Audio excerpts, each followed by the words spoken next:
Welcome to the Art Circle Public Library's Christmas in July 2021. And today's kit is a gnome greetings card. And in your kit, you'll find a green card, a gray background with some trees stamped on it. You'll also find a white card with a line cut drawn on it, and there'll be a Christmas greeting stamped on the back side of it. You want to cut it from this side so you don't see the line where you cut it. You'll also find a gnome and a gnome house. And these are for you to color yourself or to leave black and white, however you decide to do it. The first thing that I'm going to do is I'm going to cut out my snowbank.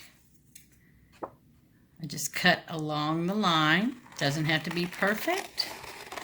Just follow the line. Or if you want to, you can even tear this by hand. You can take it and tear it. So you'll have as you have your greeting, you'll flip it over and there'll be a greeting at the bottom. So you want to take your greeting and lay it on your card where your trees are. And you can see how that makes a snowbank with the trees sticking out. You'll take your card. You'll run a bit of glue. You can use any kind of glue you want. Glue stick,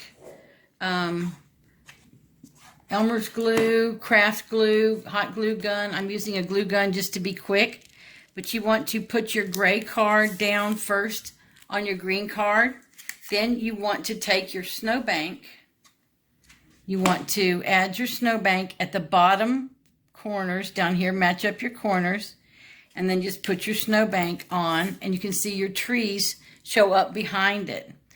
Next, all you have to do is glue your little gnome and your gnome house wherever you'd like to put them. If you like it better without the gnome house, that's up to you too. But this is a card that you can color yourself or leave black and white. This was a card kit brought to us by Pollard. I hope you enjoyed Christmas in July and have a Merry Christmas.